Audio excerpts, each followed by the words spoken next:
Untuk H besar sama H kecil ini memang harus terus kita latih. Karena nanti di sini ada H besar dan H kecil di surat Al-Fatihah ya, banyak. Misalnya di ihdina itu H-nya H besar. Ih, ya, keluar dari tenggorokan bawah di sini H besar, ih.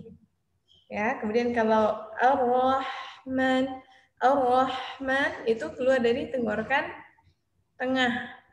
Tengah itu dekat, kalau laki-laki ada jakun di situ. Ya. Ih, ya itu. Ya, itu H kecil. Kalau H besar, ih, Nah, kemudian juga ada prinsip yang perlu kita pahami, di mana dalam membaca huruf Al-Quran, itu ada huruf yang tebal, ada huruf yang tipis. Pernah belajar tebal dan tipis huruf? Jadi, Masya Allah ya, bahasa Arab seperti itu, dia tidak sama semua huruf. Ya, di mana masing-masing itu punya tempat keluarnya, pun sifatnya juga berbeda. Seperti sin sama sod, ini dia ada perbedaan sifat saja, tapi makhrajnya sama. Ya, perbedaannya sin itu tipis, sod itu tebal. Ya, nah, kayak misalnya di dalam basmalah ya, basmalah itu kan sinnya tipis ya. Kita kalau prinsip tipis ini bibir kita agak dibuka, ditarik bis biar dia tipis. Kalau kita kumpulkan bis nanti dia agak menebal. Bismillah. Nah, kalau shot ihdinasri tebal. Kalau kita bacanya tipis, ihdinasi sudah ditarik begini, ihdinasi. Nah, itu nanti dia pengucapan shotnya akan menipis. Ya, jadi kalau huruf yang tebal agak kita kumpulkan ihdinal, tapi bukan monyong. Ihdinal siraton. Ya, Nah, sin di sini tarik. Jangan kita baca mus. Nanti dia agak menebal. Mustaqim. Nah, kemudian pengucapan huruf sin dia punya sifat al-safir. Ya, ini mungkin akan lebih detail kalau kita sudah membahas khusus tentang sifat dan makhrajul huruf, karena masing-masing huruf itu punya tempat keluar dan minimal ada 5 sifatnya. Nah, 5 sifat ini yang akan membantu kita untuk bisa mengucapkan dengan tepat. Huruf sin dia ada sifat as-safir sama dengan shad, di mana ketika kita mengucapkan sin dan shad ini harus ada tambahan suaranya. Jadi ada aliran suara, aliran nafas yang keluar. Ya, jadi tidak hanya mustaqim gitu, tapi bisa dibedakan ya. Nah, kemudian shad juga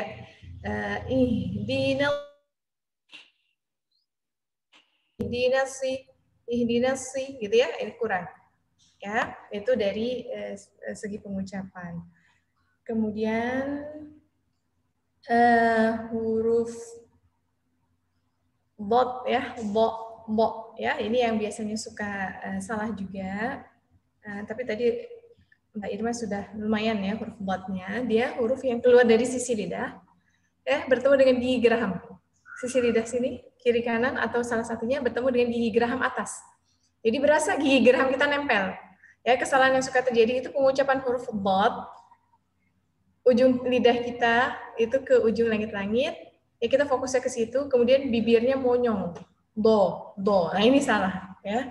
Jadi bukan do wala dolin, tapi fokusnya ke sisi lidah. Ya, dilengketkan, ya, ditempelkan ke gigi geraham atas, kiri, kanan, atau salah satunya. Ya, bo, walambo. Nah, ya. Dan perlu kita pahami ada huruf tebal ya, huruf tipis nih. Gampang sebenarnya, ini yang memang harus kita pahami. Ada 7 huruf tebal, 7 huruf tebal yang harus kita baca dengan tebal. Disingkat menjadi khuso, bo, lin, pil. Kho, so, bo, go, ghain ya, to, kof, sama huruf go. Ada 7. Khuso, bo, lin, pil. Ya, ada 7. Maka ketika kita mengucapkan huruf ini, 7 ini, itu biasanya kita suka mendengar seperti membaca huruf O. Ya, tapi membaca huruf O-nya dia bukan dengan monyong, so, gitu ya. Atau do, walad do, bukan monyong, tapi dibuka. Do, walad do. Kenapa dia bisa tebal? Karena pangkal lidah kita diangkat. Pangkal lidah mana? Lidah yang bagian belakang, itu kita angkat. Jadinya dia tebal. Ya, jadi bukan do gitu ya, Mbak Irma ya. Jadi bukan do, tapi dibuka. Bo. Karena dalam huruf Arab itu kan adanya fathah, a kan membuka. Fathah itu artinya fataha, membuka. Ya. Nah, jadi posisinya bibir kita ini membuka, bukan memajukan, memonyong gitu ya, atau mengumpulkan. Ya, kemudian kasrah. Kasrah itu dia menurunkan rahang bawah. Senyum. Senyum ya. Nah, kalau dhammah baru mengumpulkan dua bibir secara terarah. Memang begitu ya. A, I, U. Jadi prinsipnya begitu. Jadi jangan yang fathah itu malah dimonyongkan. Ya. So gitu.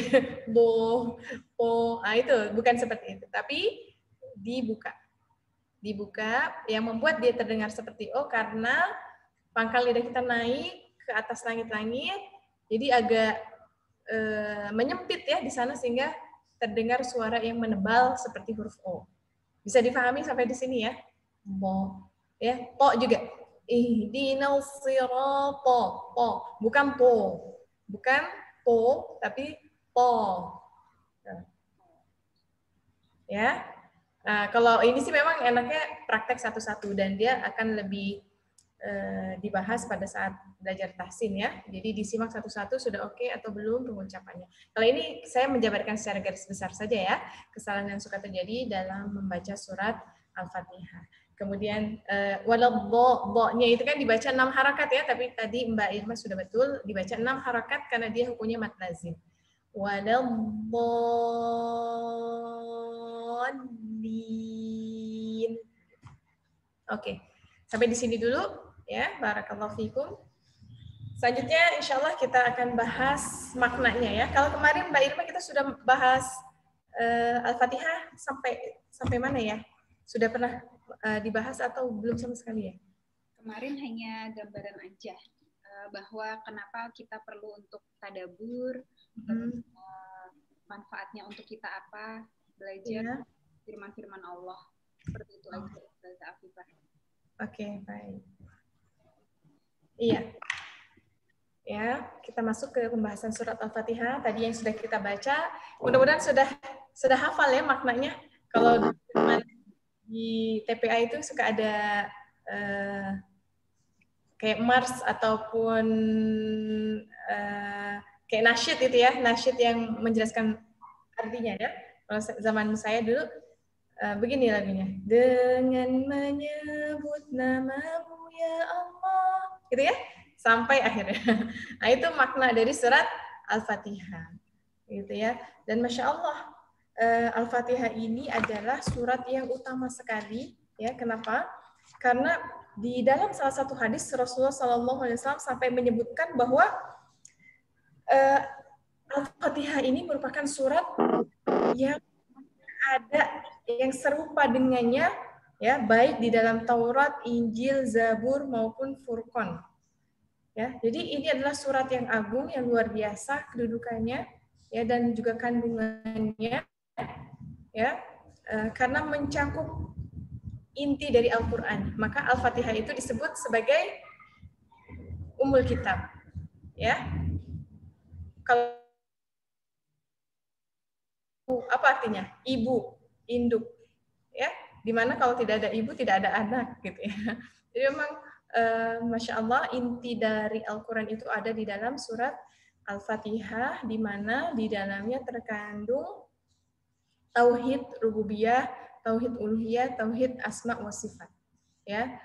Kemudian selain itu juga terkumpul di dalamnya 3 hal yang merupakan inti dari Al-Quran, di mana Al-Quran itu kalau kita baca ya mulai dari Al-Fatihah sampai An-Nas, intinya terkumpul dalam 3 hal.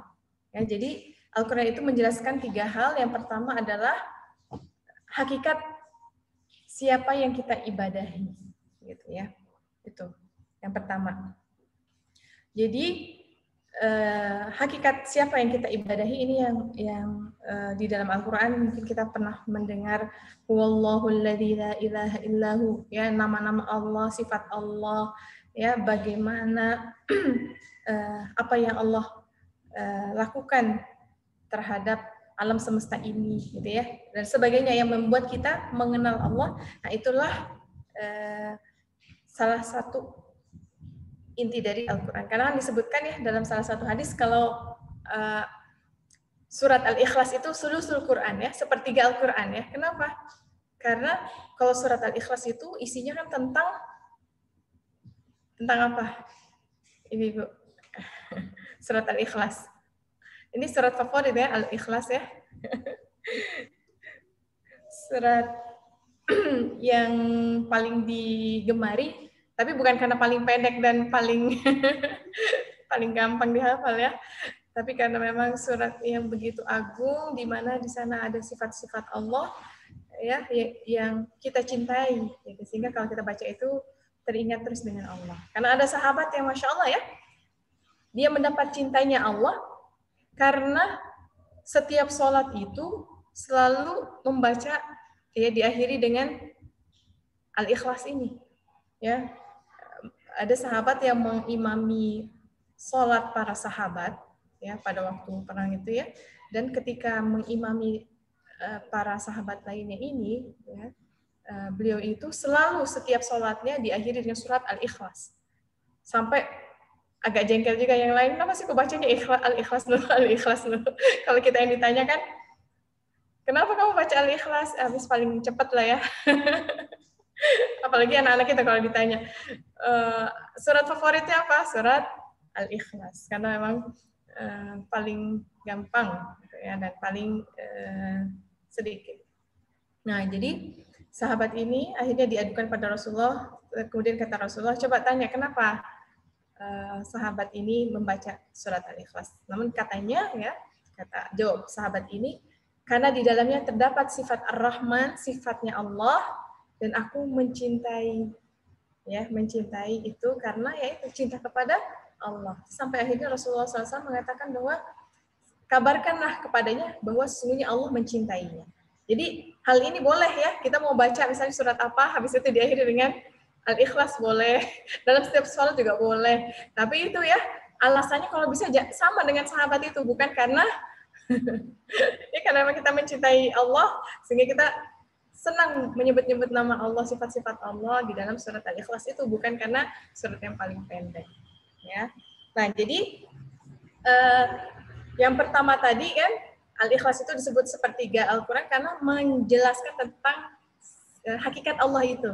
Siapa yang kita imani, siapa yang kita ibadahi, yaitu Allah. Nah, ini akidah, berupa akidah. Jadi yang pertama itu akidah, kemudian yang kedua adalah ibadah atau manhaj hidup, ya, di mana Al-Quran itu pasti ada di antaranya membahas tentang syariat, ya, kayak misalnya perintah sholat, ya, perintah berwudu, ya, tayamum, perintah haji, berhijab juga, ya, dan sebagainya, ya. Itu kita bisa dapati mulai dari Al-Fatihah sampai An-Nas itu ada, gitu ya, dan tersebar. Nah, kemudian yang terakhir itu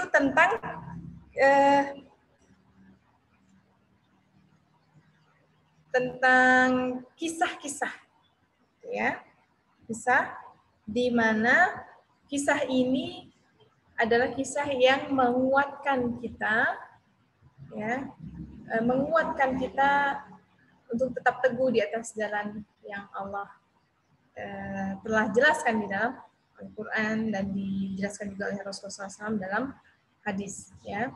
Jadi kisah-kisah, dan paling banyak di dalam Al-Quran itu adalah berupa kisah, ya. Ada salah satu surat yang dari awal sampai akhir itu hampir berupa kisah semuanya, ya. Ada sedikit kesimpulan lah di akhir. Surat apa itu, Ibu? Sampai disebutkan ahsanul qasas disebutkannya oleh Allah. Nahnu naqussu alaika ahsanul. Ceritakan kepadamu ahsanul qasas. Cerita yang paling indah. Kayak novel. Surat apa Ibu? Sudah pernah baca? Bukan? Ya, betul sekali. Yusuf. Surat Yusuf. Ya, dikisahkan dari masih kecilnya sampai sudah besar. Gitu ya, kayak novel itu disebutkan ahsanul qasas. Gitu. Ya, dan banyak sekali dalam Al-Qur'an berupa kisah-kisah yang tentunya ini meneguhkan keimanan kita. Gitu ya. Jadi Al-Qur'an ini berbicara ya tentang 3 hal ini ya. Membahas tentang 3 hal ini, yaitu tadi ya, akidah, kemudian ibadah ya. Bagaimana kita beribadah kepada Allah yang kita imani gitu ya. Nah, di sini ada Mbak Tami, imanillah, Masya Allah. Imanillah. Kemudian selanjutnya yang ketiga, kisah-kisah yang menjadi penguat keimanan kita dan tentunya menjadi manhaj hidup kita ya. Manhaj hidup itu artinya way of life. Jadi gaya hidup kita seperti ya yang ada di kisah itu ya. Bagaimana kita bisa mengambil jalan hidup sebagaimana orang-orang terdahulu ya, yang menjadi contoh bagi orang-orang yang berikutnya agar beruntung di dunia dan di akhirat. Nah, di dalam surat Al-Fatihah itu sudah mencakup hal itu, 3 hal. Ya, mulai dari tadi ya, akidah menjelaskan siapa Allah itu kan, alhamdulillahirabbil alamin. Allah itu Rabb al-alamin. Ar-Rahmanir Rahim, yang Maha Pengasih lagi Maha Penyayang. Maliki yaumiddin. Ini adalah sifatnya Allah. Kemudian ada ibadah, bagaimana kita beribadah. Nah, ini dijelaskan di ayat iyyaka na'budu wa iyyaka nasta'in ya. Jadi kita beribadah hanya kepada Allah dan hanya minta tolong kepada Allah. Iyyaka na'budu wa iyyaka nasta'in. Ya, kemudian ihdinas siratal mustaqim siratal ladzina an'amta 'alaihim. Ya, disebutkan di ayat ini, tunjukilah kami jalan yang lurus, yaitu jalan orang-orang yang telah Engkau beri nikmat. Dan di sini kita akan membayangkan siapa sih orang-orang yang telah Allah beri nikmat itu, jalannya itu seperti apa, kisahnya itu seperti apa. Agar kita bisa menapaki jalan sebagaimana yang telah dilalui dan dilakukan oleh orang-orang yang Allah beri nikmat ini. Yaitu para nabi, para rasul, ya orang-orang soleh yang telah mendahului kita. Ya. Nah, kemudian ghairil maghdubi alaihim, bukan jalan orang-orang yang al-maghdub dari kata ghadab ya. Mungkin anak-anaknya suka ngafalin nih, ada hadis la taghdab walakal jannah ya. Apa ini artinya? La taghdab walakal jannah. Jangan marah, bagimu surga gitu ya. Nah, la taghdab. Taghdab ini satu akar kata juga dengan kata maghdub. Maghdub dari kata akar katanya ghadaba ya. Artinya marah. Maghdub itu yang dimarahi. Kalau Allah berarti kan yang dimurkai. Allah murka. Ya, jadi al-maghdub alaihim. Yang dimurkai atas mereka. Siapa orang yang dimurkai Allah atas mereka? Mereka adalah orang-orang Yahudi. Orang Yahudi. Ya, kenapa mereka dimarahi, dimurkai oleh Allah? Karena orang Yahudi ini mereka tahu kebenaran tapi mereka tidak mau melaksanakannya. Itulah orang yang dimurkai Allah. Ya, jadi orang Yahudi ini mereka sebenarnya tahu tapi mereka tidak mau mengamalkan apa yang Allah perintahkan. Kemudian waladhdallin, dan bukan jalan orang-orang yang sesat. Siapa yang sesat ini? Disebutkan dalam kitab tafsir, mereka adalah an-Nasara, orang Nasrani.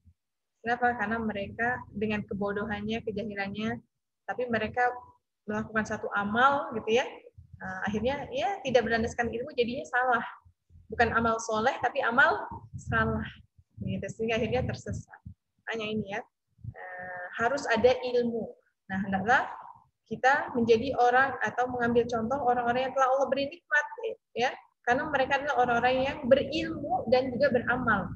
Mereka setelah mengetahui satu ilmu langsung mengamalkannya. Ya, kalau kita mendengar kisah para sahabat itu ya, Masya Allah, mereka tidaklah menghafalkan 10 ayat, melainkan mereka mengamalkannya dulu, ya. Setelah menghafalkan 10 ayat, mereka memahaminya, kemudian mengamalkannya, baru nambah lagi seperti itu. Itulah sehingga mereka menjadi generasi yang senantiasa mendapatkan pertolongan Allah sampai akhirnya mencapai puncak kejayaan. Gitu ya. Nah, kita saat ini kan masih masih jauh sepertinya gitu ya, dan mudah-mudahan dalam proses ya, bagaimana kita ketika menghafalkan Al-Quran, kita disertai dengan memahaminya, kemudian juga dengan upaya untuk mengamalkannya, seperti itu.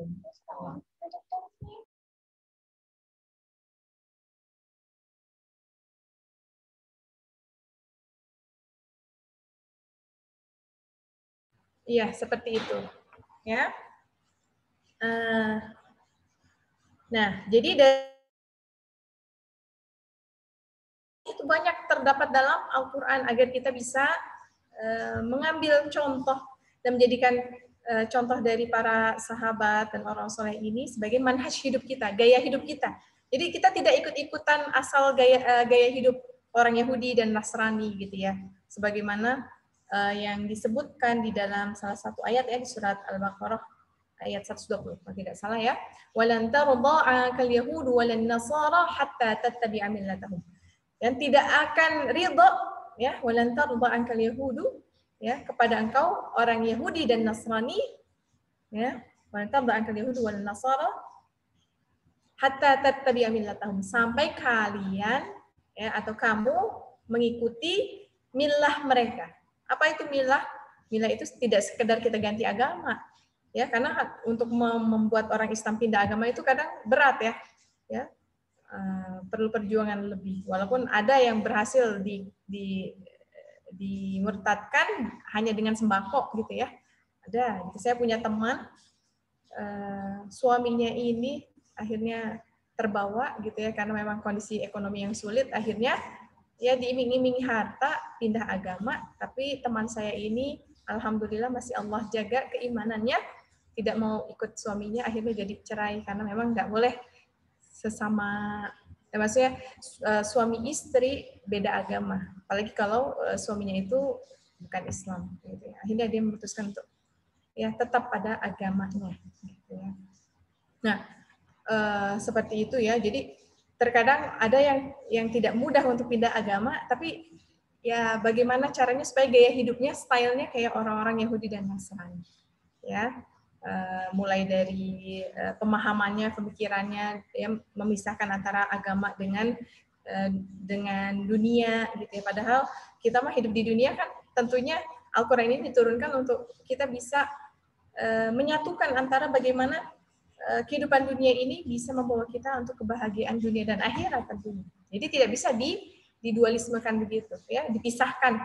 Jadi dunia ya dunia, kalau kita misalnya kayak nggak boleh nih orang Islam berbisnis misalnya, itu satu hal yang salah. Justru umat Islam ya harus ada yang menjadi pebisnis, karena dicontohkan oleh para sahabat juga seperti itu ya.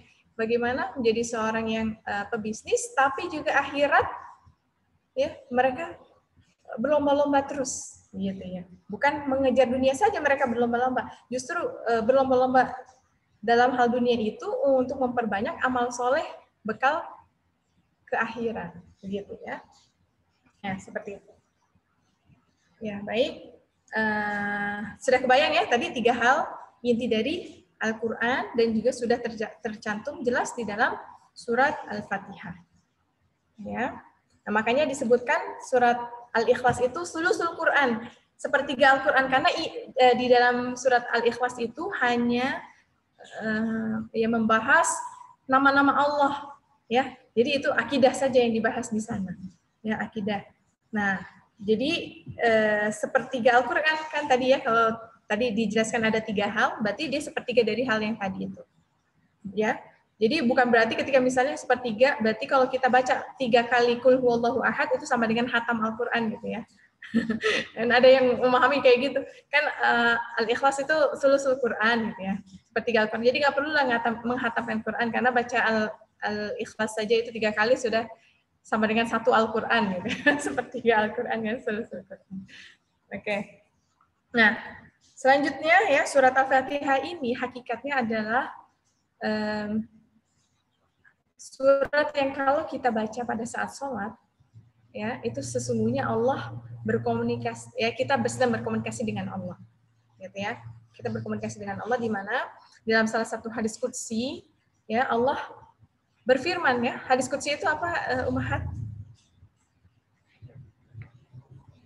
Ibu-ibu salihat. Hadis qudsi. Jadi ada hadis nabawi, ada hadis qudsi. Itu langsung dari Allah. Itu enggak Ustazah. Bagaimana, Mbak Irma? Langsung dari Allah ya. Iya, hadis qudsi itu adalah sebenarnya adalah wahyu dari Allah yang redaksi katanya dari Rasulullah SAW. Ya. Diriwayatkan dari Rasulullah SAW, tapi itu adalah firman Allah. Ya, biasanya hadis qudsi itu bunyinya gini, diriwayatkan dari Nabi Muhammad SAW bahwa Allah Ta'ala berfirman. Jadi kalau ada hadis bunyinya Allah Ta'ala berfirman, itu berarti adalah hadis qudsi. Ya.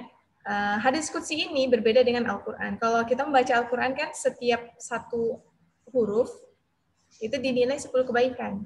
Ya, tapi kalau hadis qudsi, walaupun itu adalah wahyu Allah, tapi nilainya tidak seperti Al-Quran tadi, di mana pahalanya seperti itu, kemudian muta'abbad bitilawatihi ya, dinilai ibadah ketika membacanya. Ya, kalau Al-Quran kan ketika baca aja kita udah dapat pahala, apalagi kalau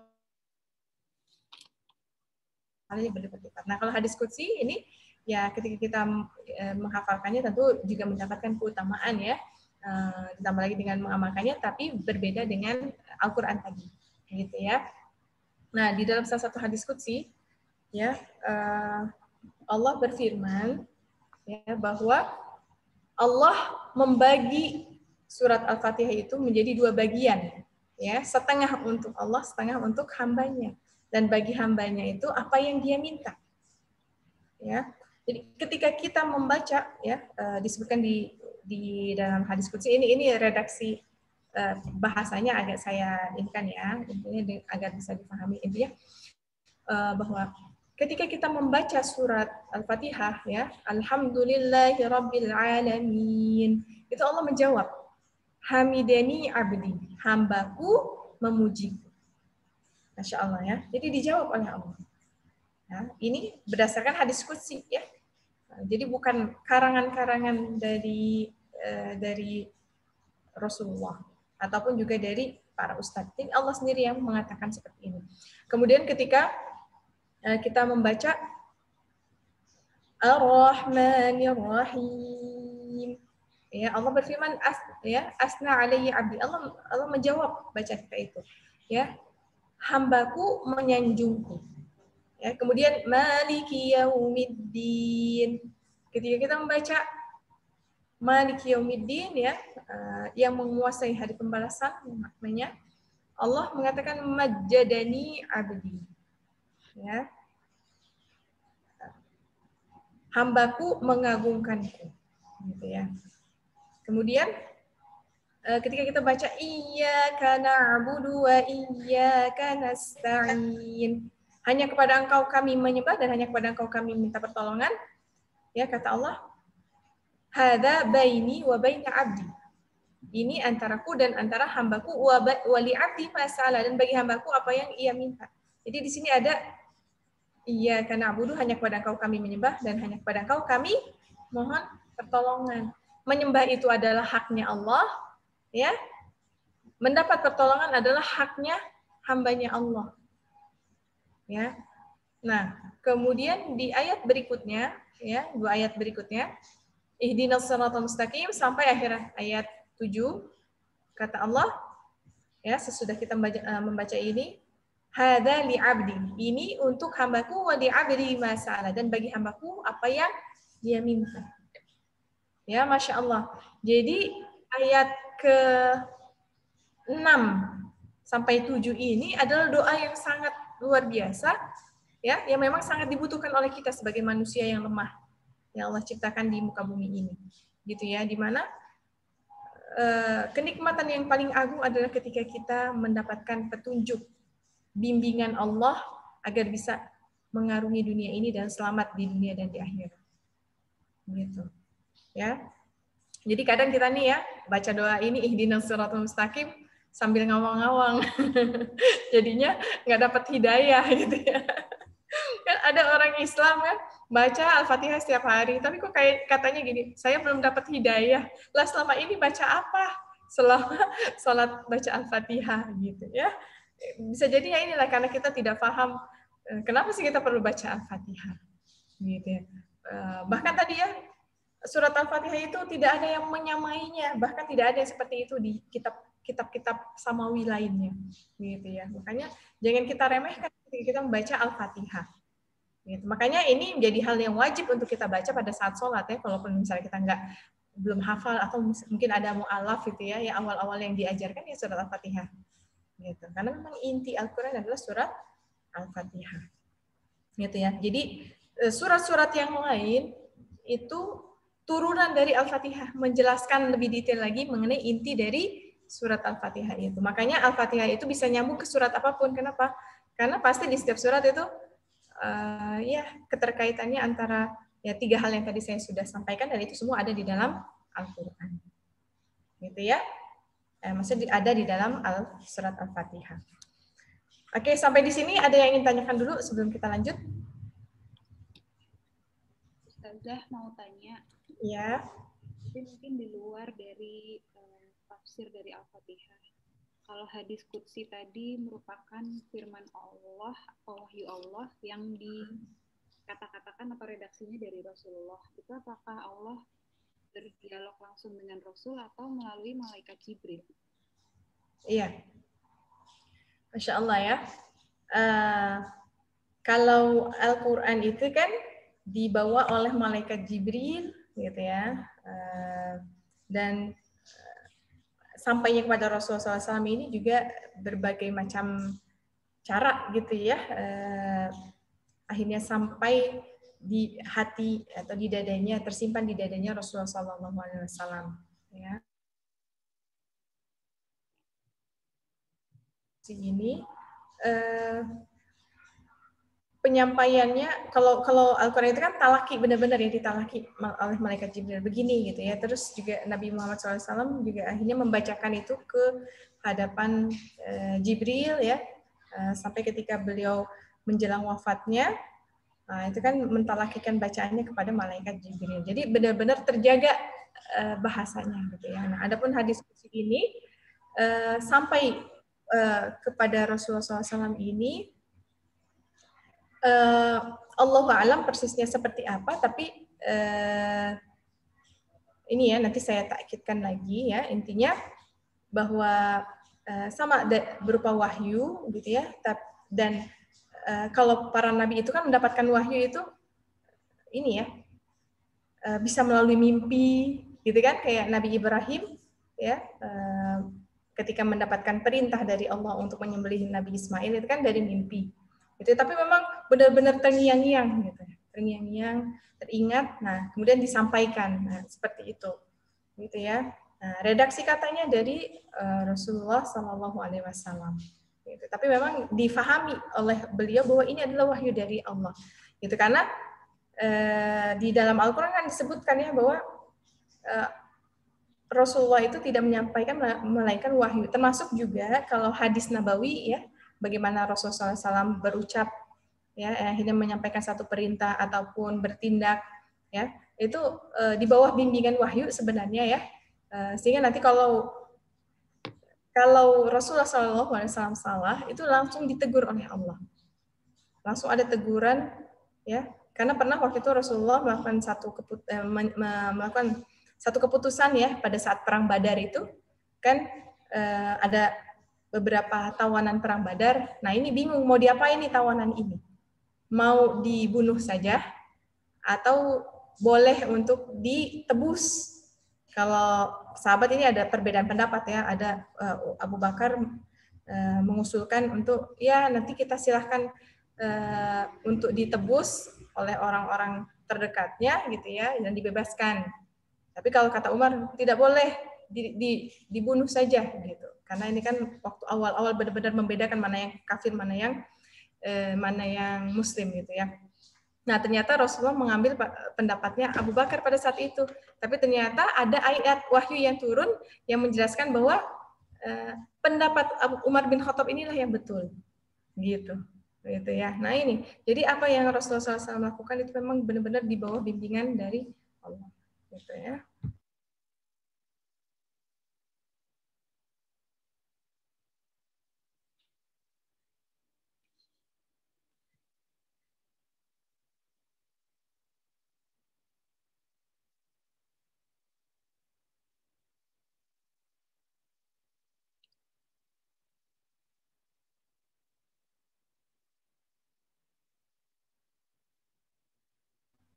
Mohon maaf ya. Intermezzo. Iya. Seperti itu ya. Nah, sudah kejawab belum Mbak Irma ya? Mudah-mudahan sudah kebayang ya. Tapi ya intinya seperti itu, bahwa kalau hadis Nabawi juga sebenarnya itu dari redaksi katanya, maknanya juga dari Rasulullah, tapi memang atas petunjuk dari Allah, karena memang Nabi Muhammad ini Masya Allah ya, sampai korinnya pun, korin ya, setiap kita ini kan punya korin ya. Korin itu adalah jin yang Allah utus ke setiap manusia yang hidup, ya, untuk mengganggunya, mengajaknya kepada keburukan, kecuali jin korinnya Nabi Muhammad SAW, karena telah masuk Islam dan tidak memerintahkan melainkan kepada kebaikan. Ya. Oke. Baik, ada lagi sebelum dilanjutkan? Nah, kemudian selanjutnya, ya, lanjut ya. Nah, mulai dari basmalah ini, Bismillahirrahmanirrahim. Ummahati fillah yang dirahmati Allah, ini ada perbedaan qiraat ya, atau perbedaan cara baca basmalah, di mana Bismillah ini ada ulama qiraat yang memasukkan basmalah sebagai ayat, ada yang tidak memasukkan dia sebagai ayat. Tapi tetap Al-Fatihah ini terdiri dari 7 ayat. Karena dia disebutkan nama lainnya adalah As-Sab'ul Matsani, artinya 7. Kalau dalam qiraatnya Imam Hafiz yang kita baca itu ya, riwayatnya Imam Hafiz. Ya. Kalau Ummahati Fillah ada yang pernah jalan-jalan ke Maroko, ada yang sudah pernah jalan-jalan ke Maroko, ke Tunisia misalnya, atau ke Aljazair, ya, itu yang diamalkan banyaknya bukan riwayat yang sebagaimana kita baca, tapi riwayat lain Imam Warash, ya, Imam Warash. Nah, Imam Warash ini adalah perawi dari Imam Nafi', Imam Qiraat. Nah, kalau Imam Qiraat kita siapa? Imam Qiraat kita adalah Imam Asim, yang punya murid namanya Hafiz. Jadi kita baca dengan riwayatnya Imam Hafiz dari Imam Asim. Bacanya sebagaimana yang biasa diajarkan saat ini. Kalau di Maroko itu agak berbeda sedikit, dan menurut qiraatnya Imam Nafi' ya, dan Imam Warash yang merupakan salah satu perawinya ini, dibaca Al-Fatihah ini ya tidak masuk di dalamnya surat basmalah. Jadi basmalah itu tidak masuk ke dalam ayat. Jadi 7 ayat itu dimulai dari Alhamdulillahirabbil alamin, kemudian ayat ke-7-nya itu dipotong jadi 2. Jadi ada 2 ayat itu. Ya, misalnya siratal ladzina an'amta 'alaihim itu baru ayat 6, ghairil maghdubi 'alaihim waladdallin itu ayat 7. Kalau kita coba perhatikan, bismillahnya masuk ayat ya, makanya ada tanda ayat 1. Kemudian Alhamdulillahirabbil alamin ayat kedua. Ya, betul kan? Nah, maka ini ada perbedaan nanti ketika kita membacanya pada saat sholat. Ya, kalau yang membaca menganggap basmalah sebagai ayat, biasanya bacaan basmalahnya dibaca dengan kencang. Bismillahirrahmanirrahim. Karena itu adalah ayat terus.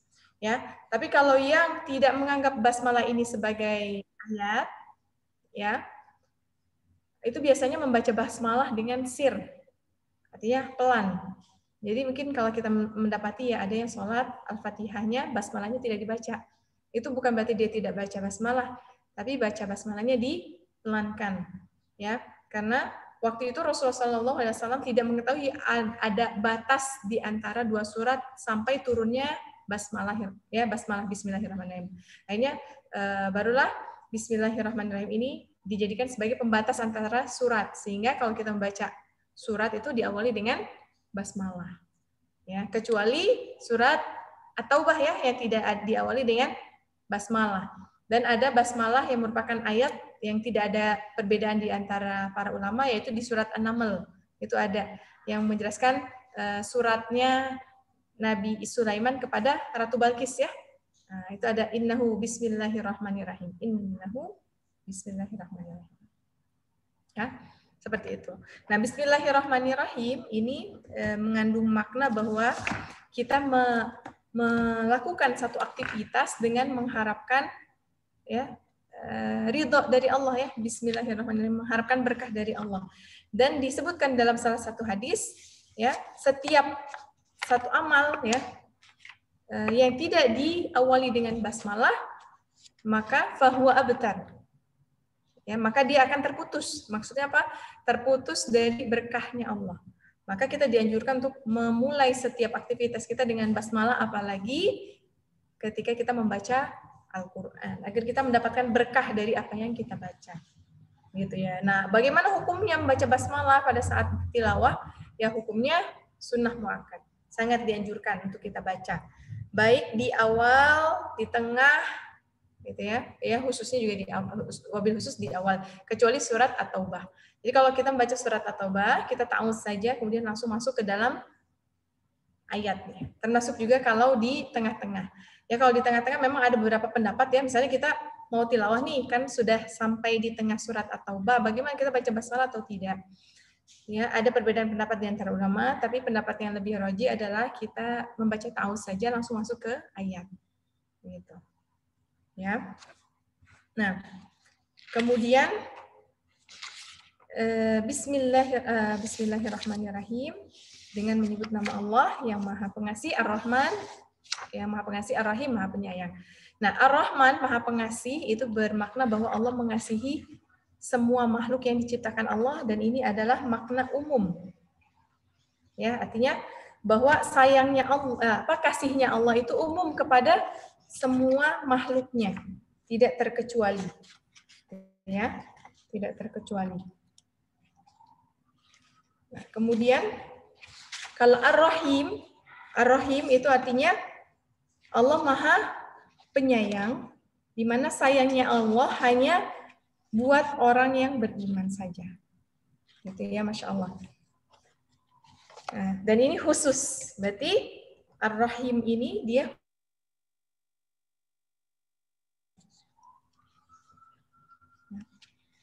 kemudian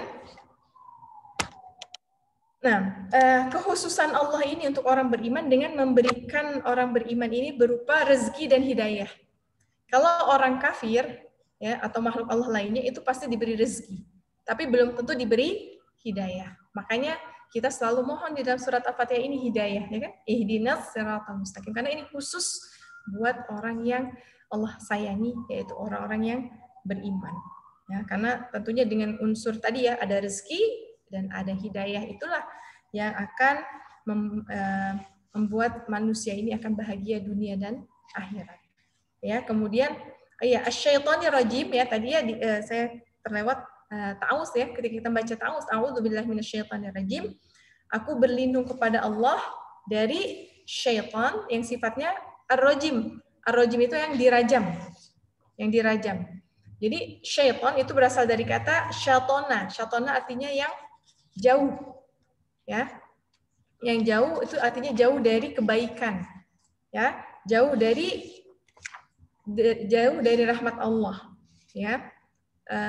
Dan tentunya ya perbuatannya syaitan ini selalu membuat kita jauh dari Allah, jauh dari kebaikan, dan senantiasa melakukan kefasikan, kemaksiatan kepada Allah. Itu syaitan. Dan syaitan ini dari golongan jin maupun golongan manusia. Itu pekerjaannya syaitan. Ya. Jadi kalau misalnya kadang ada ya orang ngatain, dasar kamu ini gitu ya. Nah, ya tapi dari golongan manusianya, gitu ya. Dan syaitan ini juga bisa berupa benda, ya intinya sesuatu yang membuat kita jauh dari kebaikan. Karena syaitan itu adalah kata sifat, ya kata sifat. Asyaitan itu kata sifat. Ya, misalnya ada film sinetron yang membuat kita akhirnya jadi terlambat melakukan sholat, ya, karena ya itulah ya, atau program-program apa yang membuat kita jadi jauh dari Allah, maka dia adalah hakikatnya adalah syaitan. Ar-rajim artinya yang dirajam atau diusir dari segala kebaikan, gitu.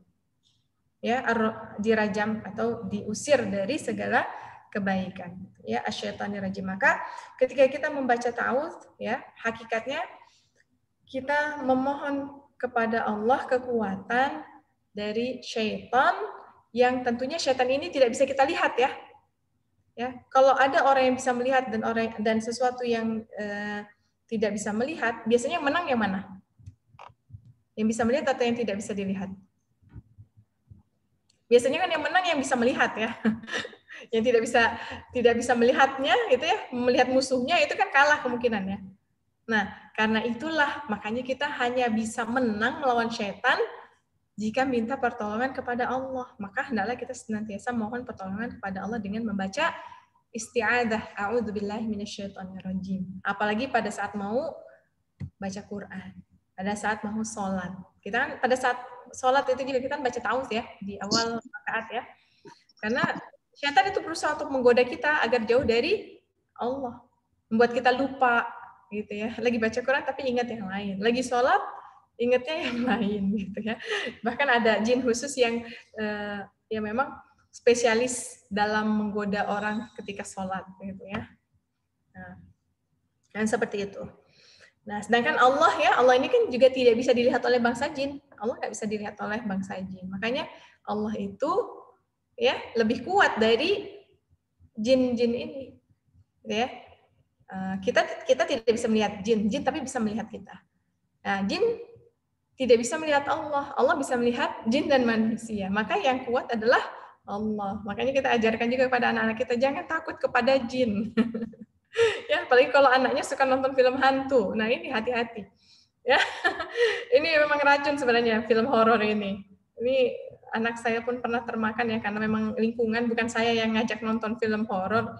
Ada keluarga kita, keluarga besar yang ngajak nonton, akhirnya nonton film kayak gitu tuh akhirnya ya itulah ketakutan.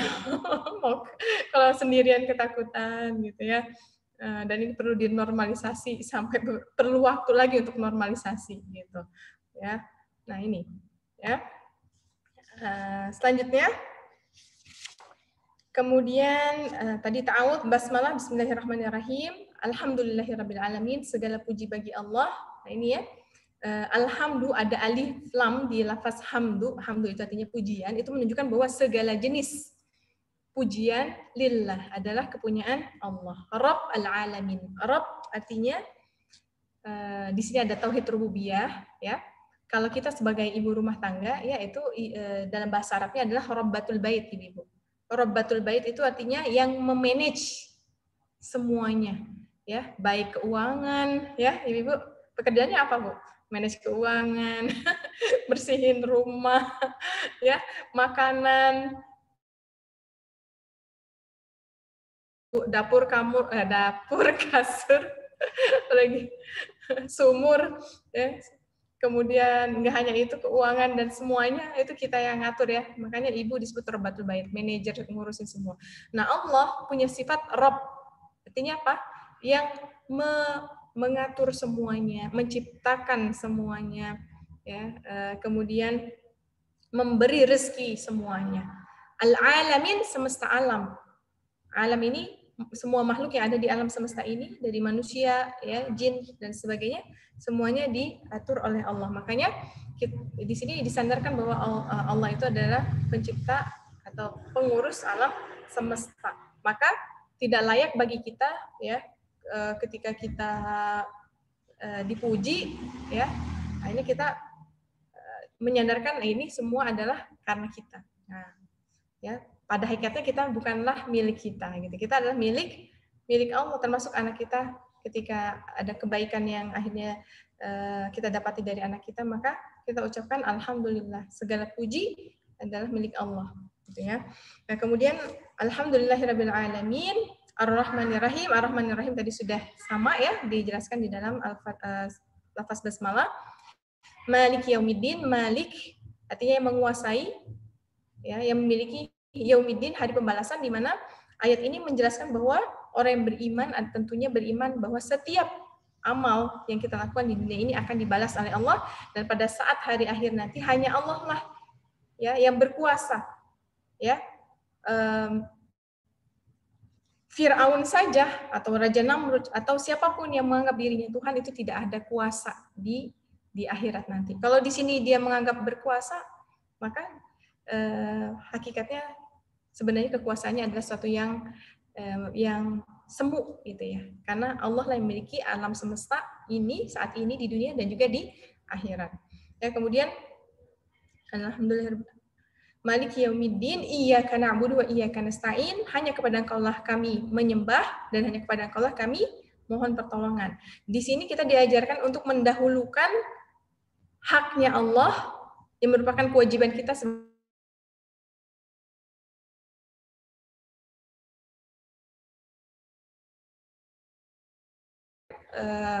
sebagai seorang wanita juga jangan sampai banyak menuntut hak sebelum menjalankan kewajiban.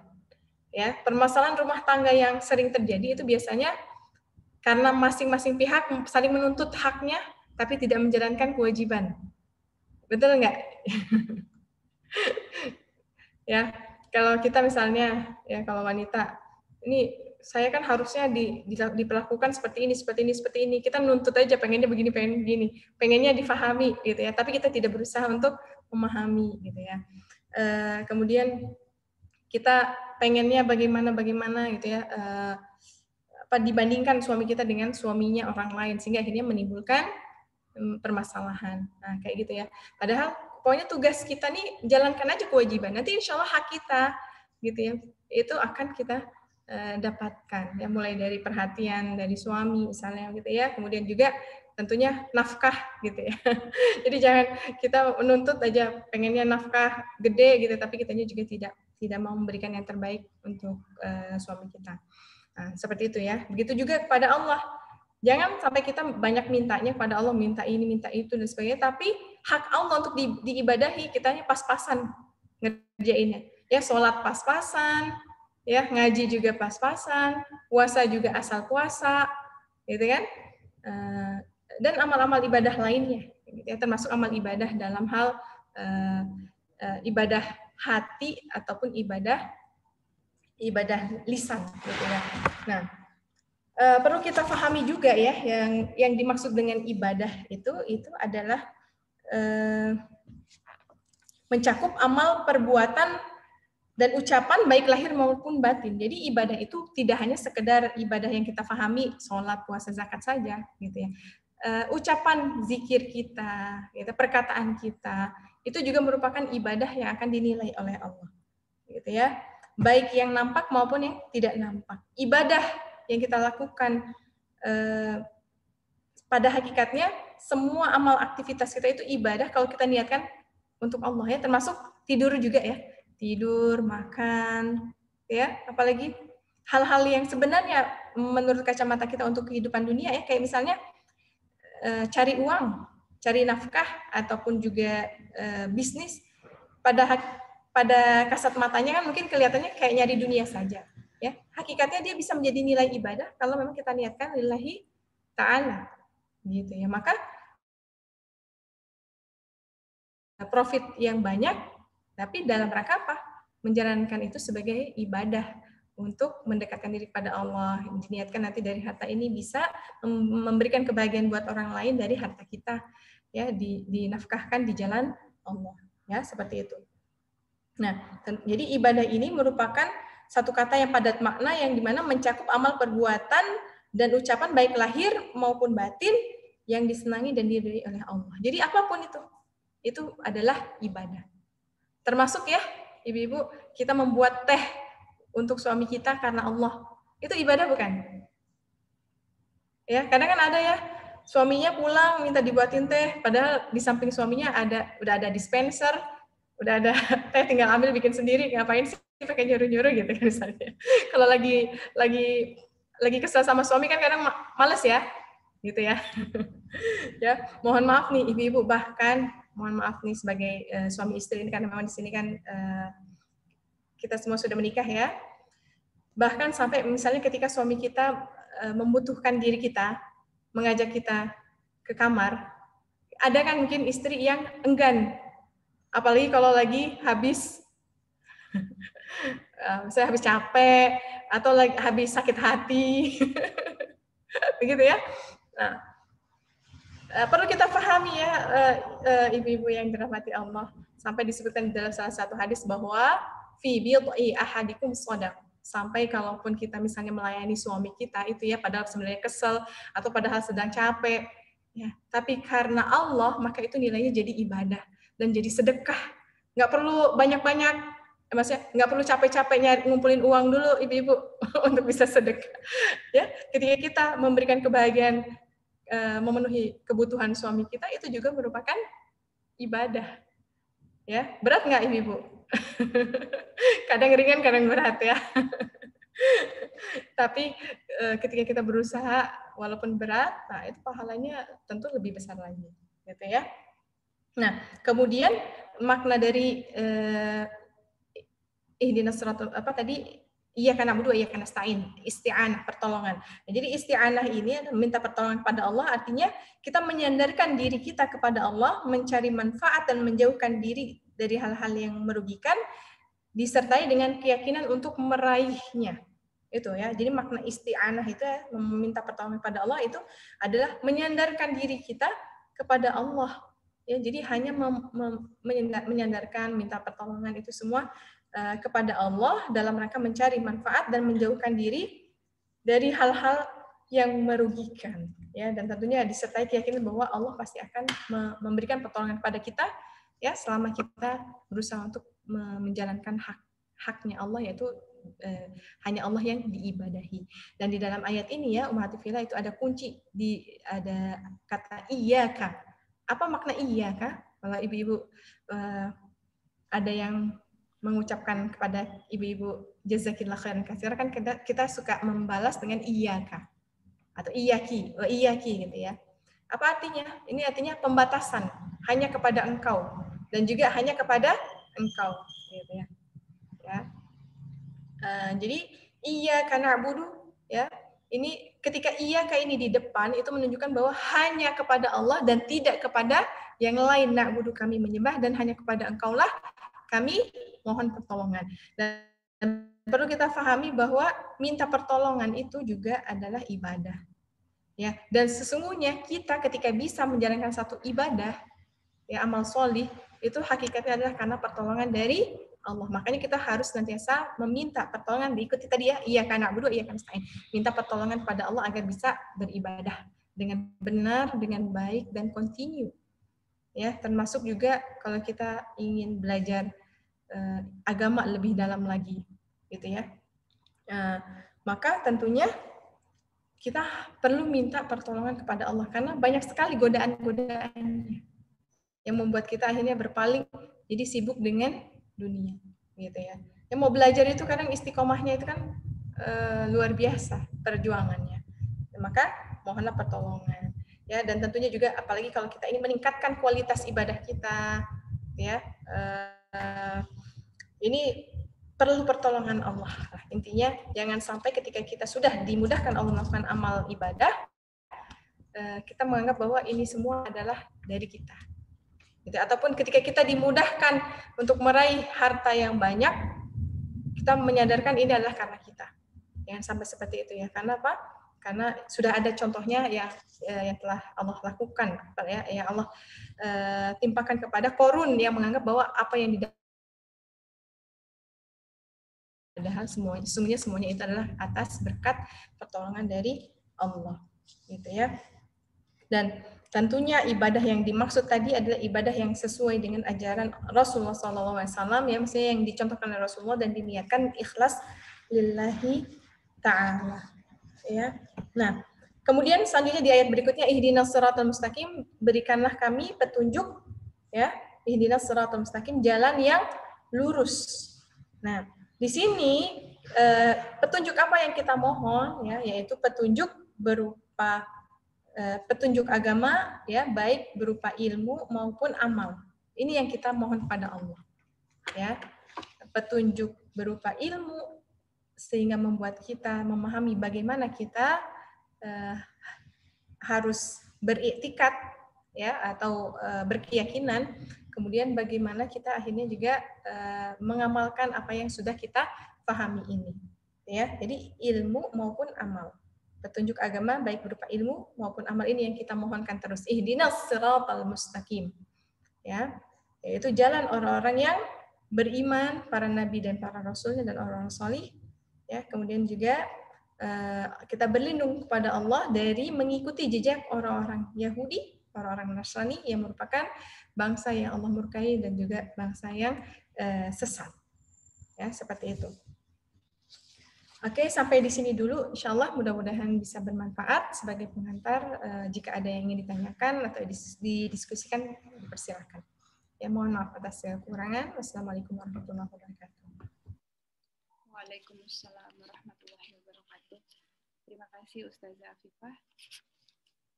Baik, kepada sahabat-sahabat solihah yang dirahmati Allah, adakah yang ingin bertanya? Boleh langsung. Oh, ini sudah ada satu dari Bu Marini. Di kolom chat saya bacakan ya Ustazah. Assalamualaikum warahmatullahi wabarakatuh Bu Ustazah. Mohon izin bertanya. Boleh dijelaskan mengenai pengucapan atau cara baca? Terkadang ada yang membaca dengan cara Maliki Yaumiddin. Mimnya panjang. Terkadang ada juga yang membaca Maliki Yaumiddin. Mimnya pendek. Mohon penjelasannya dari masing-masing dasar penggunaan pengucapannya. Jazakumullah khair. Terima kasih Bu Marini. Oke, baik. Ya, jazakillah khair Bu Marini. Tadi pertanyaannya bagus sekali ya. Jadi ini adalah perbedaan riwayat saja sebenarnya. Ya, kecuali kalau ada orang yang sebenarnya baca riwayat Hafiz tapi salah baca gitu.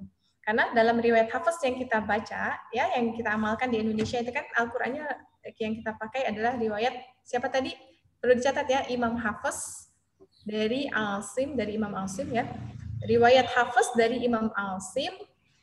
Dan saya biasanya kalau lagi belajar untuk pemula itu kita sama-sama belajar dengan jalur Syatibiyah. Jalur Syatibiyah ini kita baca mat wajib, mat jaiznya yang ada benderanya gitu ya, karena bertemu hamzah itu 4 harakat. Ya, ini jalur Syatibiyah. Saat baca dengan riwayat Imam Hafiz dari Imam Asim, jalur Syatibiyah ini maknya harus dibaca 2 harakat. Maliki yaumiddin. 2 harakat. Tapi dalam riwayat lain yang tadi saya sudah perkenalkan, riwayat Warash yang merupakan murid dari Imam Nafi' yang dipakai di Maroko, ya, dan di beberapa negara-negara Arab lainnya ada yang mempraktekkan riwayat Warash ini, yang kalau di dalam surat Ad-Duha suka kita dengar gini, Wadduhi wal-laili idza saja. Pernah dengar ada yang baca begitu? Ma wadda'aka rabbuka wa ma quli. Nah, itu bacaan Imam riwayat Warash. Nah, kalau Imam Warash ini membaca Al-Fatihah, bismillahnya tadi tidak masuk ke dalam ayat. Jadi ayat pertamanya Alhamdulillahirabbil alamin. Kemudian maliknya itu malik dibaca pendek, Maliki yaumiddin. Gitu ya. Jadi ada beberapa imam yang bacanya seperti itu. Ya, dan saya punya mushafnya juga, mushaf Warash, Imam Warash, mushaf Imam Qalun juga ada. Di situ memang mimnya tidak ada tanda panjangnya. Gitu. Ya. Oke. Ada yang sudah jelas mudah-mudahan ya. Jadi kalau misalnya kita baca dengan riwayatnya Imam Hafiz, ya, maka cara bacanya harus dibaca dengan panjang 2 harakat. Kalau membaca dengan riwayat Imam Warash dibacanya pendek dan bismillahnya dia tidak termasuk dalam ayat. Ya, seperti itu. Ustazah, tapi itu tidak merubah arti ya Ustazah. Jadi tetap artinya tetap raja gitu ya Ustazah. Iya. Yang bacanya pendek atau panjang itu. Iya. Jadi kalau secara makna sebenarnya tidak jauh berbeda gitu. Hanya penekanannya saja yang berbeda sedikit, tapi tidak bukan satu makna yang berlawanan kata ya. Kayak misalnya Malik itu artinya kan yang memiliki, ya, miliki. Kalau Malik itu artinya raja. Malik kayak di dalam surat An-Nas itu kan mimnya pendek ya. Malikin. Itu artinya rajanya manusia. Rajanya manusia. Jadi Malik sama Malik itu sebenarnya tidak berlawanan makna gitu ya. Akhirnya beda penekanannya. Kalau Malik justru lebih dalam lagi karena belum tentu raja itu memiliki semua. Tapi kalau yang memiliki itu termasuk memiliki, misalnya ya raja ya termasuk raja ataupun ya yang lainnya ya. Jadi lebih global lagi justru Malik ini ya yang memiliki. Gitu. Wallahu a'lam bishawab. Bisa difahami Bu Sandi? Gitu. Jadi memang kalau kita belajar qiraat ya, ini terus terang saya juga sedang proses belajar qiraat asyarah ya, lagi belajar qiraat yang 10. Jadi ketika kita belajar ini, Masya Allah ya, kita mendapati ada beberapa perbedaan dalam membaca, kayak misalnya tadi Malik dibaca Malik, gitu ya. Kemudian juga kayak misalnya di surat Al-Baqarah ada yukhadi'una Allaha walladzina amanu wa ma yakhda'una. Ini Imam Warsh membacanya dengan yukhadi'una. Beda lagi sedikit. Tapi maknanya tidak jauh berbeda. Gitu. Ya. Dan Masya Allah ini semua yang dicontohkan itu ya dan dibaca ini adalah semua yang dicontohkan oleh Rasulullah SAW. Jadi kita tidak boleh ngarang-ngarang. Kalau Al-Quran itu prinsipnya adalah tauqifi, artinya memang dari Rasulullah SAW seperti itu dan sampai kita juga seperti itu dan harus terjaga sampai insya Allah akan dijaga oleh Allah ya sampai hari akhir nanti dengan memilih di antara kita siapa yang menghafalnya. Karena memang Al-Quran itu luar biasa, berbeda dengan kitab suci yang lain di mana Al-Quran ini bisa dihafalkan oleh siapapun dari negara manapun, ya dari bangsa manapun, usia berapapun. Tapi kalau kitab yang lain, ya termasuk kitab Taurat saja, ibu-ibu ya, itu tidak ada yang hafal. Kitab Injil, coba tanya ada nggak yang hafal kitab Injil? Tidak ada, karena masing-masing negara itu punya bahasanya masing-masing. Kayak waktu saya pernah di Jerman ngelihat ada Injil bahasa Jerman, gimana ya mereka ngafalinnya ya. Terus belum lagi nanti ada edisi revisi gitu ya. Kitab suci ada edisi revisi gitu ya. Nah, kalau Al-Qur'annya tidak ada revisi-revisi dan semuanya harus kalaupun ada terjemahnya ya, itu harus ada bahasa Arabnya. Yang kita baca itu bukan terjemahnya tapi bahasa Arabnya. Jadi mau bangsa apapun selama dia adalah seorang muslim yang baca Quran dia sama dimanapun. Gitu. Makanya Masya Allah inilah yang membuat Al-Quran terjaga dari awal diturunkannya sampai yaumil akhir nanti. Ya termasuk tadi ya walaupun ada perbedaan-perbedaan makanya harus ada yang juga menghafalkan itu qiraat asyarah ya agar memang terjaga sampai hari akhir dan ini hukumnya fardhu kifayah. Wallahu a'lam bishawab. Iya, ada lagi? Terima kasih Ustazah. Sama-sama Bu Marini.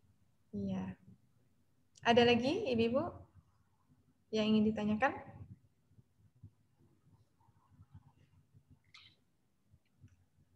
Kalau tidak ada, mungkin saya yang bertanya nih. Ya, supaya tahu feedbacknya nih, kira-kira sudah bisa difahami dengan baik kah? Atau ada yang miss, misalnya ada yang salah tangkap? Kalau saya tanya nih, jadi kalau kita lagi sholat, ya, kalau sholat jadi makmum, gimana baca Al-Fatihah nggak kita? Kalau imamnya membaca dengan keras.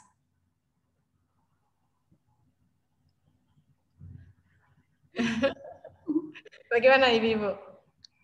Baca dalam hati kali ya Ustazah ya? Baca dalam hati. Ya.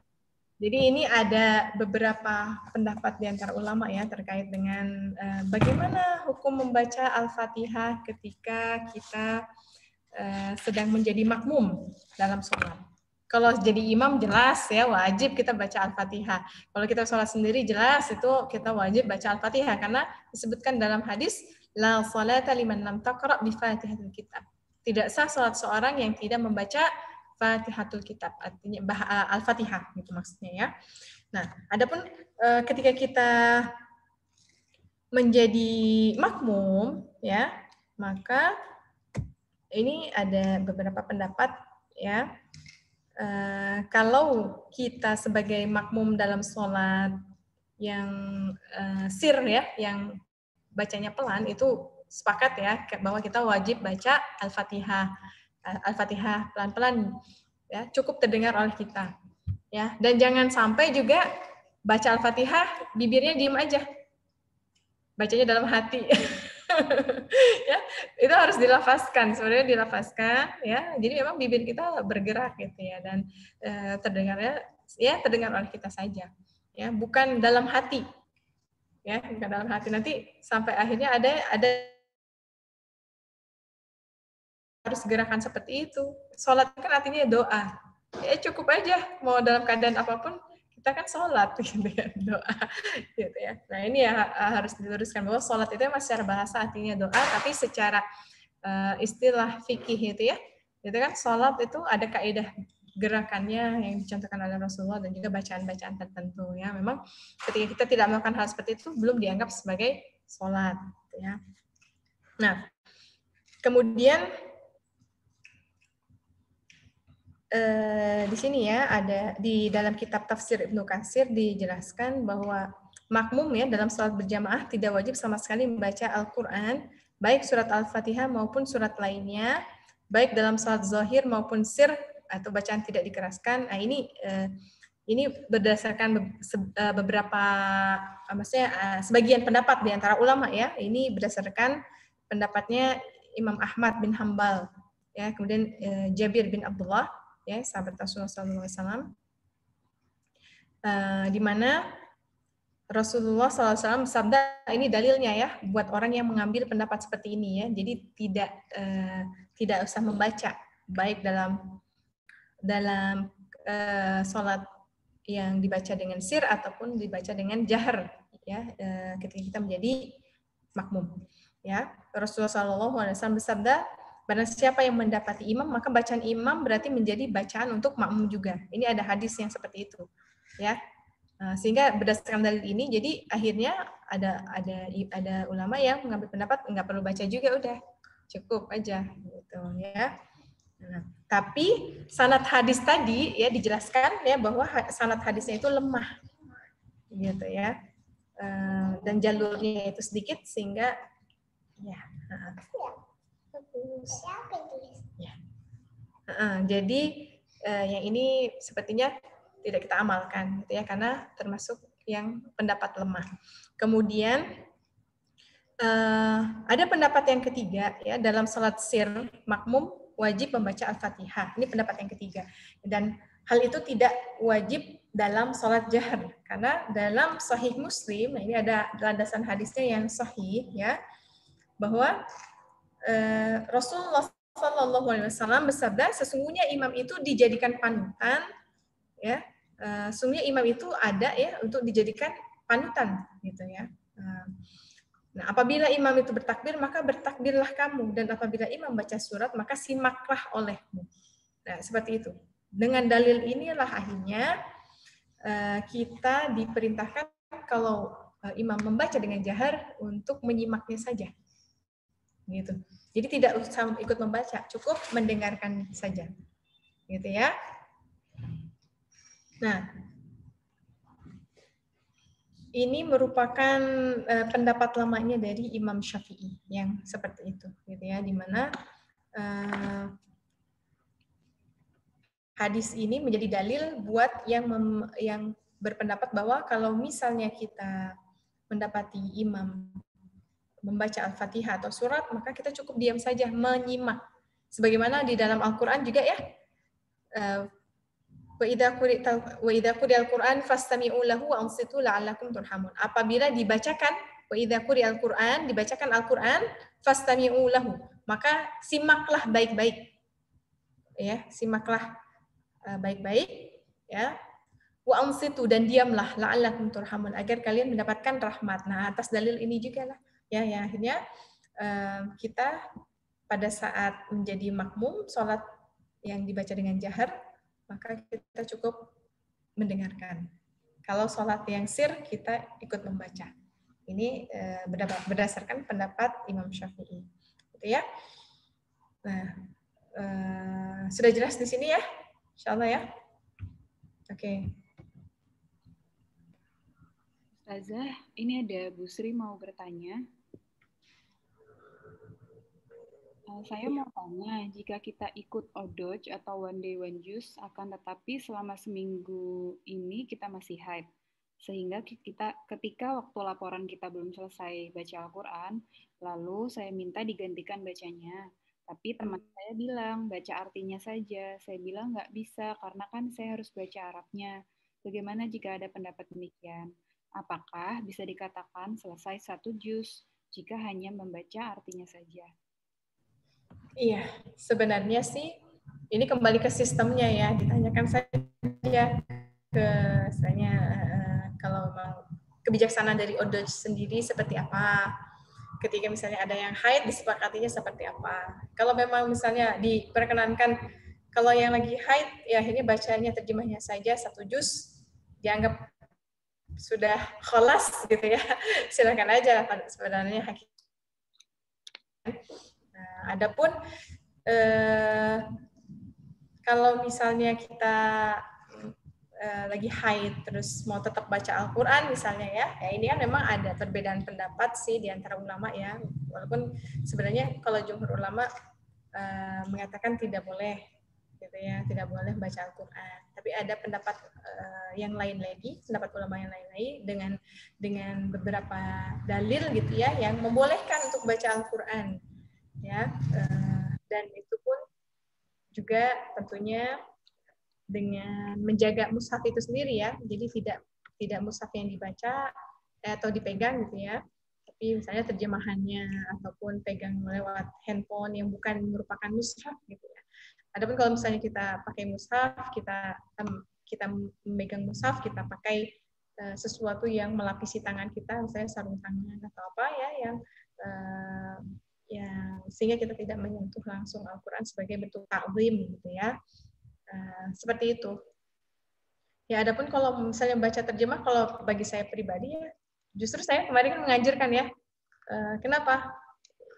Justru jangan sampai ketika kita misalnya lagi haid, sholat tidak, puasa tidak, baca Al-Quran tidak, gitu ya. Akhirnya merasa hati ini jauh dari Allah, akhirnya gampang sekali dibisiki untuk melakukan kemaksiatan. Gitu. Nah, dan di antara cara supaya kita tetap terjaga ikatannya dengan Allah, komunikasi kita dengan Allah adalah dengan membaca kandungan Al-Quran. Karena insya Allah ya, dengan kita membaca kandungan Al-Quran ini, kita insya Allah bisa mendapatkan hidayah dari Al-Quran ini, dan tentunya ada ketenangan hati kita. Gitu. Karena memang terkadang di dalam Al-Quran ini kita dapati solusi dari permasalahan-permasalahan kita. Ya, seperti itu. Kemudian juga tentunya zikir, gitu ya. Dalam zikir ini ya kita diperkenankan walaupun dalam keadaan haid. Sudah kejawab belum ya? Mudah-mudahan sudah ya, insyaallah.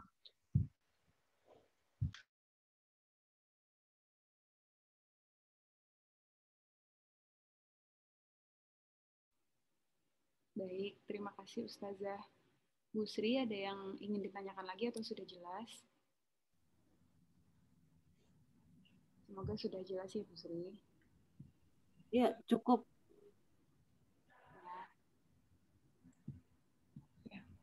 Ada lagi Ibu-Ibu atau ada yang ingin menyampaikan sesuatu? Ustazah mau nanya dong satu lagi. Ya, silakan. Kalau ngaji kita tuh harus bersuci apa boleh enggak sih? Terus kayak misalkan kita habis sholat kan kita masih ada wudhu, terus ngaji, terus misalkan batal gitu, itu ngajinya harus wudhu lagi apa terusin gitu? Makasih. Sama-sama.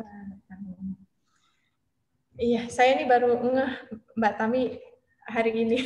Kemarin tuh masih agak-agak kayaknya penampilan beda gitu. Tapi kalau sekarang ini ingat Tami yang mana? Oh, masih ingat mukanya masih sama kayak SMA ya? Nanti Japrian aja, pasti kebayang. Masih ingat dulu bagaimana rambutnya, tapi saya tidak bisa menjelaskan di sini. Ya, ciri khasnya Tami.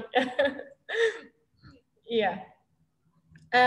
Jadi untuk wudhu ini sebenarnya adalah adab berwudhu ya, itu adab dalam keadaan suci itu adalah adab dalam bertilawah.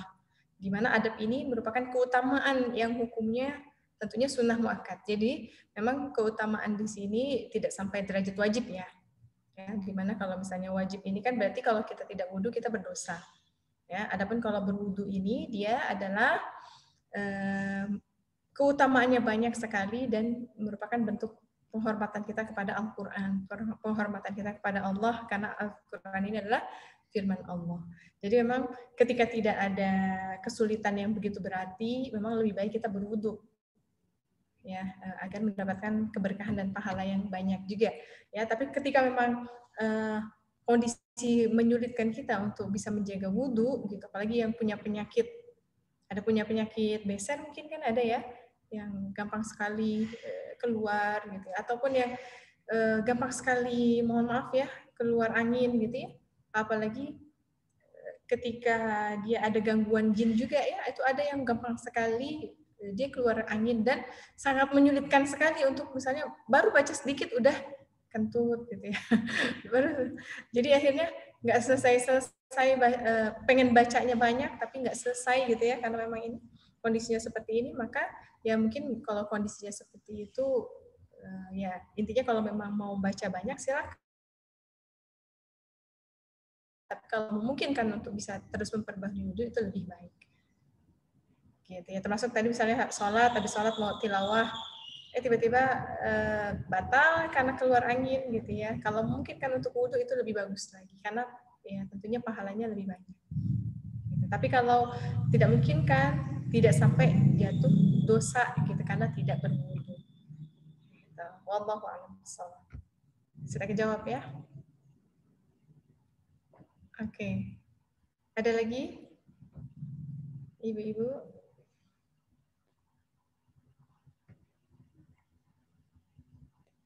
Mbak Irma mungkin bisa disebutkan kesimpulan dari pertemuan kali ini biar bisa nanti kalau ada yang kurang pas diluruskan, nanti bisa di-share ke ibu-ibu yang lain.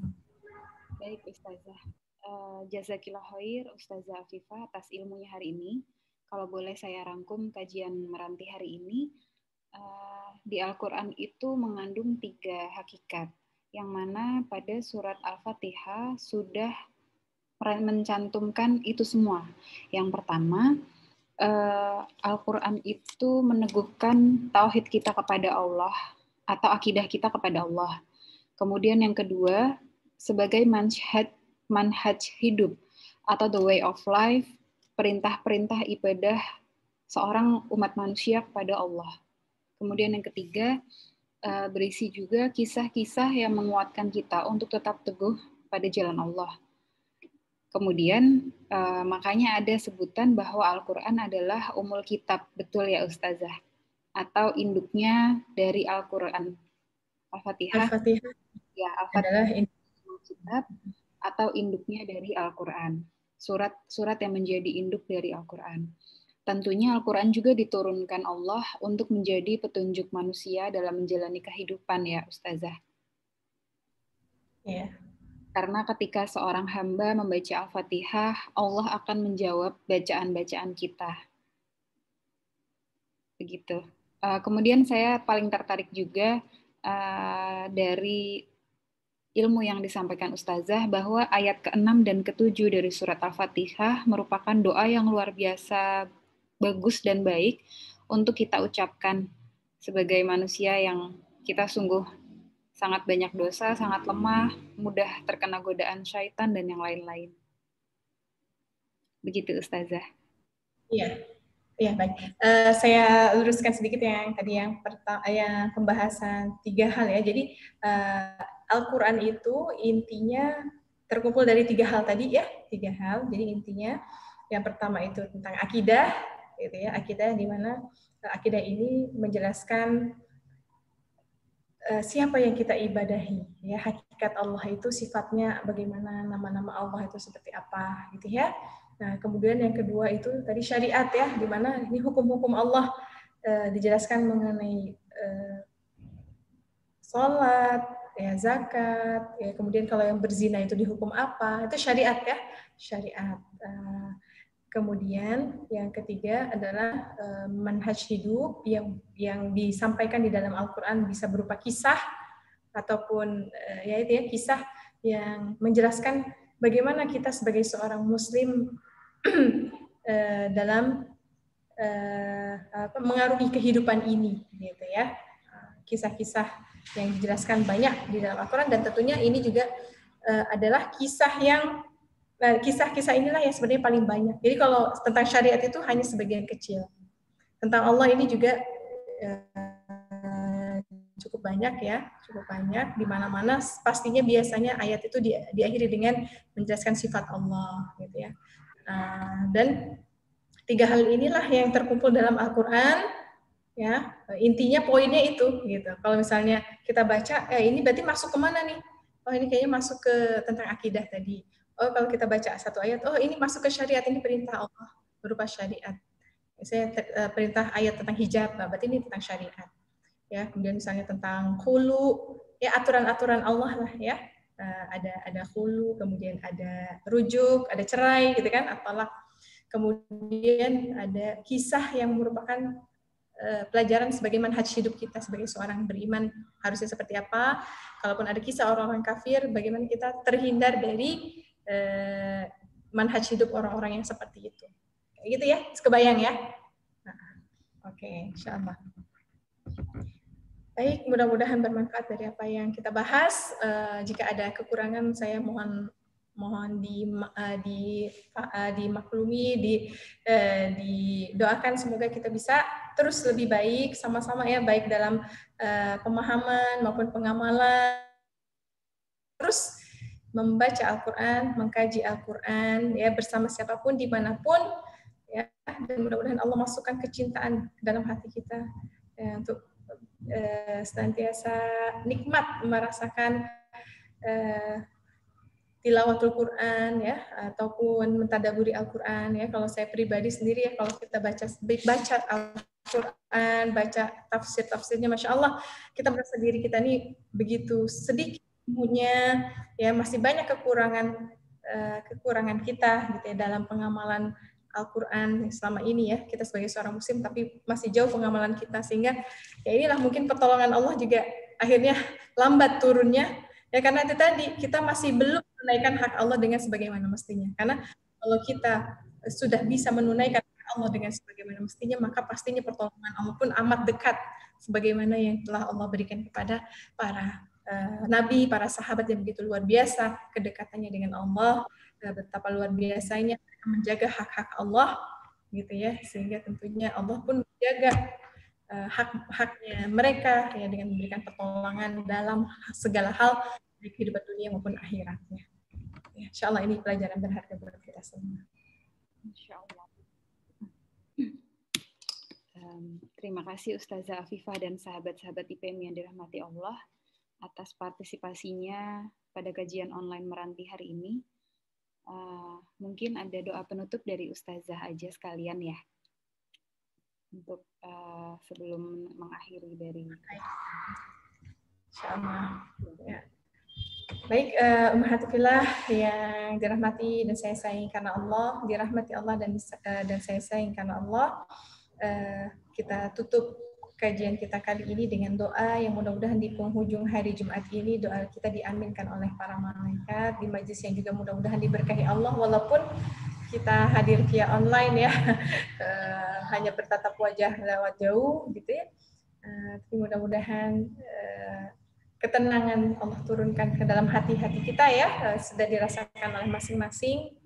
Dan juga rahmat Allah turun kepada kita, dan juga Allah turunkan ketenangan dalam rumah tangga kita, ketenangan dalam kita menjalankan amanah-amanah dan aktivitas yang tentunya mudah-mudahan senantiasa kita landasi karena Allah, bukan hanya karena mengharapkan yang lain gitu ya, yang lain, karena inilah yang harus kita tadi luruskan terus ya, bahwa Iyyaka na'budu, hanya kepada Engkaulah kami beribadah. Jadi ya Allah, hanya karena Engkaulah kami berbisnis. Ya Allah, hanya kepada Engkaulah kami belajar. Ya Allah, hanya kepada Engkaulah kami menjadi istri gitu ya, karena mengharapkan pahala keberkahan dari apa yang kita lakukan, bukan hanya sekedar mengharapkan pujian-pujian manusia yang bisa saja mereka yang memuji itu hanya mencari muka di hadapan kita.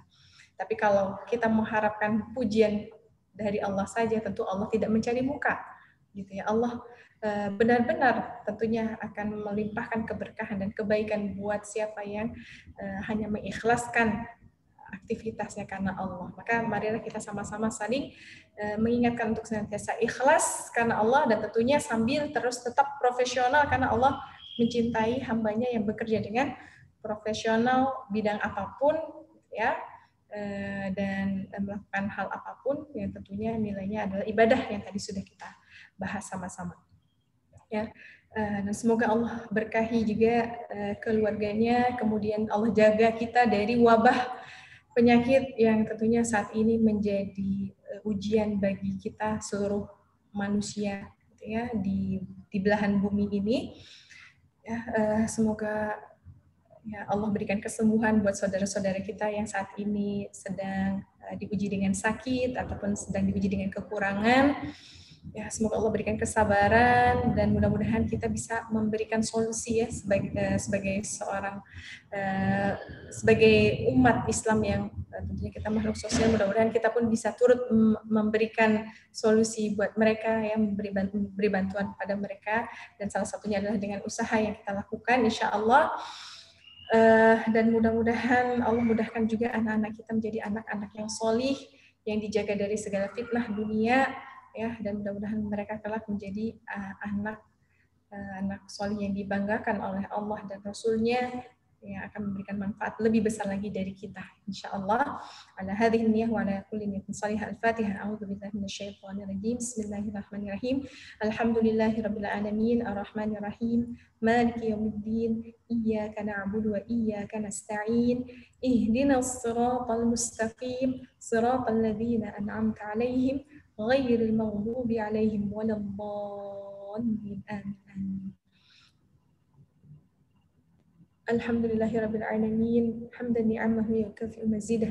Ya Rabbana lakal hamdu kama yanbaghi li jalali wajhika wa 'azimi sultanik. Allahumma shalli ala sayyidina Muhammadin wa ala alihi wa sahbihi ajma'in. La ilaha illa anta subhanaka ighfir lana wa liwalidina warhamhum kama rabbawna shighara. ربنا اغفر لنا وللمسلمين والمسلمات وللمؤمنين والمؤمنات الأحياء منهم والأموات إنك أنت الوهاب. ربنا لا تزغ قلوبنا بعد إذ هديتنا وهب لنا من لدنك رحمة إنك أنت الوهاب. اللهم فكهنا وفكه أولادنا وذرياتنا واجتمعنا في الدين وعلمنا تأويلا. اللهم إنا نسألك الهدى والتقى والعفاف والغنى. اللهم انصر إخواننا المجاهدين والمستضعفين في كل مكان وفي كل زمان. اللهم انصرهم نصرا عزيزا وزلزل أقدام أعداءهم أعداء الله أعداء الدين. ربنا لا تدع لنا ذنبا إلا غفرته ولا هما إلا فرجته ولا دينا إلا قضيته ولا مريضا إلا شفيته ولا حاجة من حوائج الدنيا والآخرة إلا قضيتها يا أرحم الراحمين. وصلى الله على سيدنا محمد وعلى آله وصحبه وسلم تسليما كثيرا. سبحان ربك رب العزة عما يصفون وسلام على المرسلين والحمد لله رب العالمين. Taqabbalallahu minna wa minkum. Mohon maaf atas segala kesalahan ya, kalau jika ada kebenaran datangnya dari Allah, kalau ada kesalahan datangnya dari saya pribadi dan dari syaitan, saya mohon ampun kepada Allah dan maaf atas segala kekhilafan. Assalamualaikum warahmatullahi wabarakatuh. Waalaikumsalam warahmatullahi wabarakatuh. Waalaikumsalam warahmatullahi wabarakatuh. Ustazah, jangan live, kita foto bersama dulu, boleh? Baik, insyaallah. Kita foto bersama dulu ya. Ada satu slide aja, bentar.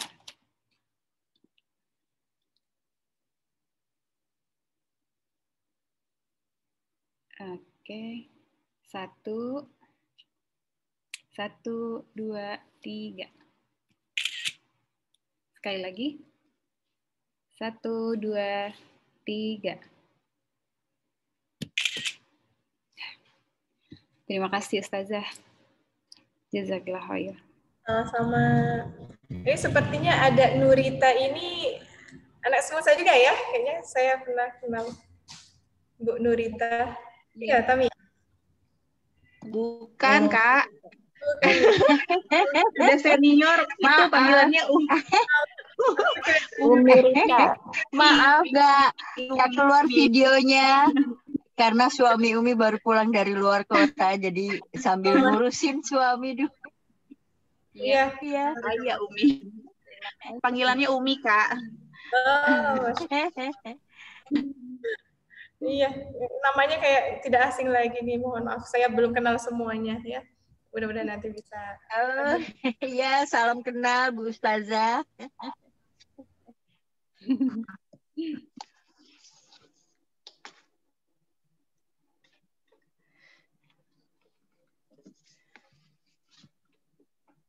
Udah ya. Udah, Ir. Makasih ya Ustazah. Kita Sehat selalu semuanya. Terima kasih Iya. sudah pada hadir. Sehat selalu. Boleh izin ya? Ya, boleh live. Aku lagi bertamu soalnya. pamit Oke. ya. Ya, pamit.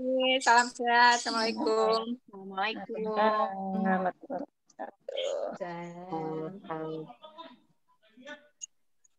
Bentar ya, aku end ya. Pamit semuanya. Assalamualaikum. Makasih. Sama-sama. Makasih semuanya.